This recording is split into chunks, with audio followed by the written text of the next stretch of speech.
또 국어를 담당하고 있고 1, 2, 3학년 전체를 다 담당하고 있는 심홍선이거든요. 자, 일단은요 선전고 오늘 좀 짧은 시간 내에 이제 들려드릴 이야기가 이제 좀 한정적이다 보니까 시험 범위가 좀 어떤지 그리고 시험 유형이라든가 이런 특징들이 어떤 게 있는지 그 다음에는 전체적인 난이도가 어떠한가 그래서 거기에 맞춰서 우리는 어느 방향으로 이렇게 학습 전략을 짜고 공부를 해야 될 것인가 그런 것들을 한번 말씀을 드릴게요. 일단은요 시험 범위로 본다 그러면 교과서 시험 범위는 그렇게 많지 않아요. 교과서 시험 범위는요 보통은 이제 선별적으로 나가시거든요. 어떤 학교는 그냥 1단원부터 쭉 나가는 학교들도 있고 하는데 교과서가 시라든가 소설 같은 것들이 시험 범위에 포함될 텐데 그게 적으면 2작품 내지에서 거기에 보면 학습활동에 이런 저런 추가 작품들이 딸려 있거든요. 그런 것까지 하게 되면은 한 5작품 정도? 요게 어떻게 확정적으로 나오는 거 아닌데 1학년 때 시험은 대체로 여기에서 크게 벗어나지 않아요. 그러니까 교과서 시험 범위는 많지 않다라는 거. 그러면 1학년 때 이제 어떤 많은 양의 시험 범위를 차지하는 건 어떤 거냐면 추가적으로 부교재는 없지만 모의고사가 출제가 됩니다. 모의고사. 자, 모의고사 같은 경우에는 보통은 이제 1학년 때 해당 분기별로 시험을 봐요. 3월 한 번, 6월 한 번, 9월 한 번, 11월 한 번 이렇게 보거든요. 그러면은 예를 들어 1학기 중간고사다 그러면 중간고사가 포함되어 있는 3월 이렇게 포함되는 거고요. 뭐 1학기 기말고사다 그러면 6월달 모의고사가 포함 이렇게 되는 거예요. 2학기 중간고사야 그러면 9월달 시험 범위 포함 이런 식으로 가서 매 해에 그 분기별 모의고사가 포함이 되고요. 자 그러면 3월 전체 모의고사 전체가 포함되냐 했을 때 요게 요 예년들과는 살짝 다른 게 작년에 조금 있었어서 그것만 좀 주의를 해봐야 되거든요. 좀 기다려 봐야 되는데 일단 기본적으로 그 맨 앞부분에 나오는 화법 파트랑 작문 파트 그리고 문법 파트가 다 시험 범위에 포함이 돼요. 그리고 문학 파트 시험 범위에 포함이 되는 것 원래는 요 기조를 따랐었거든요. 근데 작년부터 선생님들이 회의하시고 이러시면서 조금 다른 얘기가 좀 나오셨대요. 그래서 문학 말고 우리 비문학도 시험 범위에 포함시키자 이렇게 해서 좀 선별적으로 포함이 되기 시작했어요.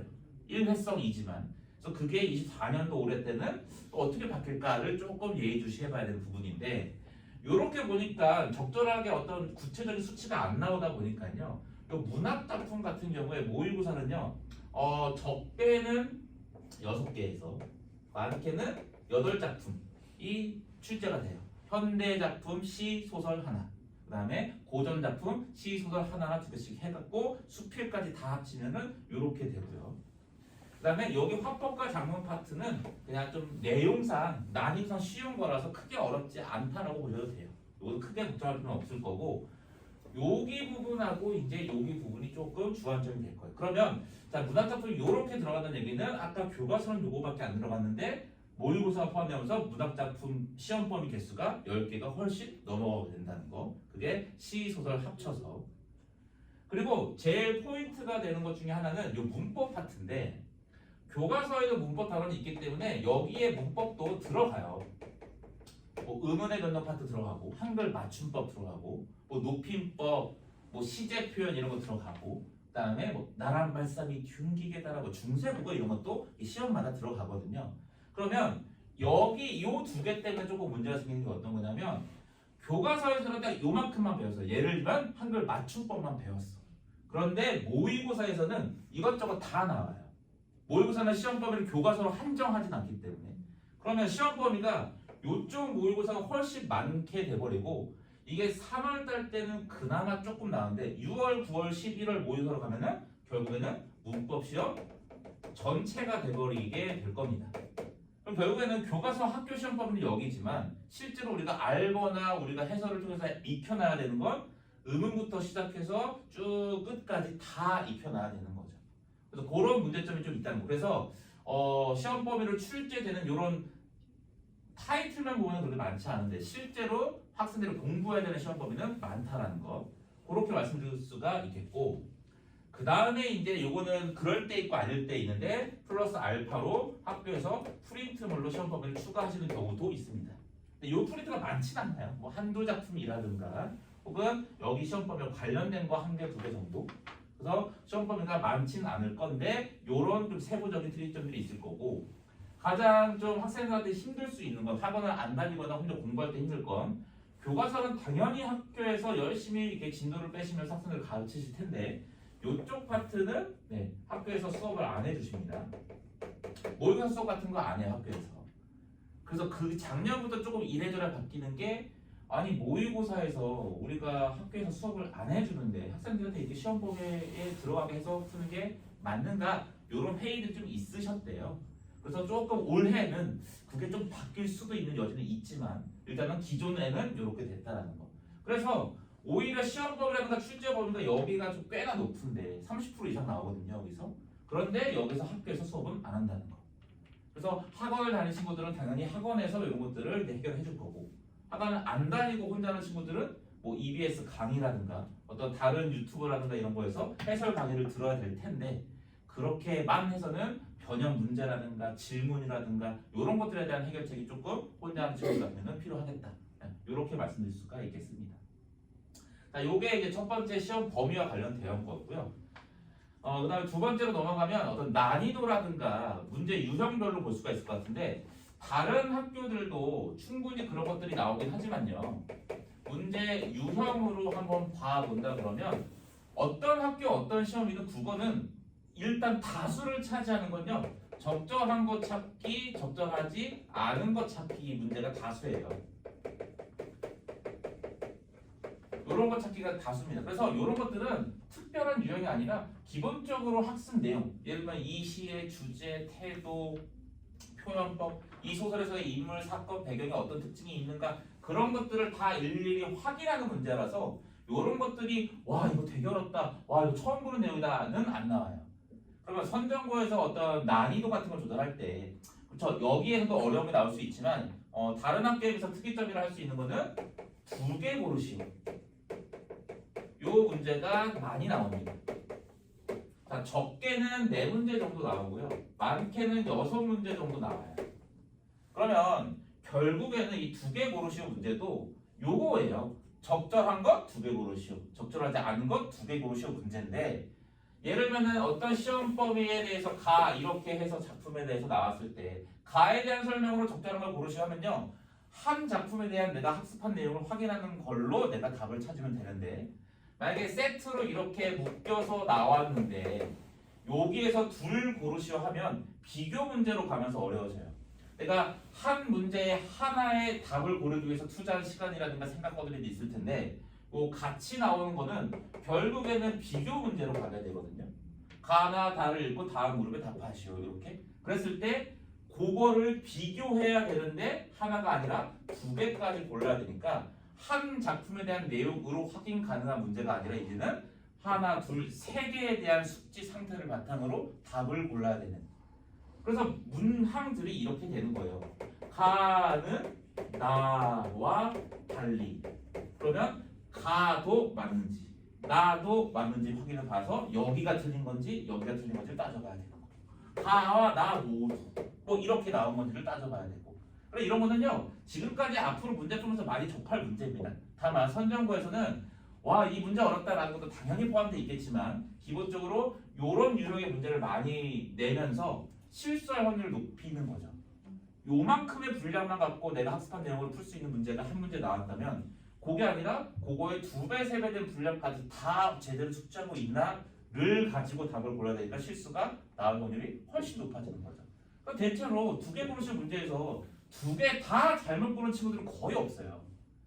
그리고 이게 학창 시절을 떠올려 보시면 국어 과목이야 뭐 그냥 대충 느낌으로 골라도 답이 대충 골라지지 않겠습니까? 문학 같은 거 듣고 느끼면 이라는 걸로 했을 때 5개 중에 2개를 다 틀린다? 아 공부랑 거리가 먼 친구인 거예요. 아예 안 했거나 보통은 하나는 맞는데 하나는 틀려서 답이 오답이 되는 경우가 많다는 거. 그래서 문제 유형으로 봤을 때 이 부분이 제일 좀 큰 특징. 그러니까 이 난이도가 이 내용적인 게 아니라 유형에서 온다는 거. 그리고 다른 학교들 같은 경우는 이런 유형이 하나도 안 나오는 학교도 있고 나와봤자 뭐 한두 문제 나올 정도. 선정고가 유독 좀 많이 나와요. 그리고 이 특징은 2학년 과목으로 올라가서도 똑같이 나옵니다. 2학년들도 똑같이 이래요. 저번 마지막 시험 때 2학년은 8개 나왔어요. 그리고 그때 최고로 이제 등급컷이 낮게 나왔었고요. 그래서 그런 것들은 내가 내용적으로 탄탄하고 양적으로 충분히 준비가 돼 있으면 침착하게만 풀면 풀 수 있습니다. 일단은 그래서 문제 유형에서 오는 어려움이 이렇게 있다는 거 그렇게 말씀드릴 수 있겠고, 객관식에서는 이런 것들을 해결했다고 치면 서술형이 또 선정고에서는 기본적으로 좀 중요한 파트예요. 서술형.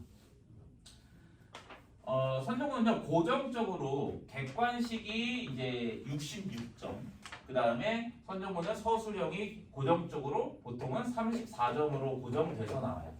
그래서 요거는 이제 2학년 때도 보통 이렇게 고정이 돼 있더라고요. 어떤 협의 사항이 있나 봐요. 그러면 34점인데 문항 수는 4문제밖에 안 나와요. 그렇다는 얘기는 4, 8에 32니까 대충 8에서 한 10점 정도 배정이 된다는 얘기겠죠. 그러니까 한 문제에 10점이 오답이 될 수도 있는 거고, 한 문제에 8점이 오답이 될 수도 있는 거고. 이렇게 말하면 굉장히 좀 너무 진짜 논술을 한 애가 유리할까? 뭐 이런 생각도 드는데, 막상 이걸 따져보면요, 한 문제당 이렇게 한 문제 1번 이렇게 나왔을 때, 예를 들면은 이렇게 1번 기역, 니은, 디귿에 들어갈 말을 쓰고 2번 그것의 이유를 쓰시오, 요렇게 해서 문제가 쪼개져요. 그러니까 4문제로 출제가 됐지만 거기에 안에를 따져보면은 뭐 예를 들면 요거 4점, 뭐 요거 5점, 요렇게 이제 구분이 되는 거죠. 그럼 실제로 문제의 개수를 세보면 8문제 이상이 더 나오게 됩니다. 실제로 4문제라고 써져 있지만.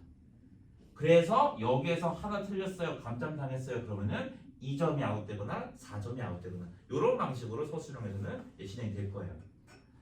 자, 그럼 다 이렇게 뭐 간단한 건데 페이크로 이렇게 겉모습만 그런 거냐? 아, 정말 찐 서술형도 있습니다. 찐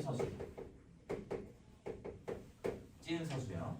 자, 그래서 요거는요 대체로 그냥 한 개의 단학 문제예요. 그러니까 8점 이런 식으로 써 있고 이런 것들이 없어요. 쪼개져 있는 게.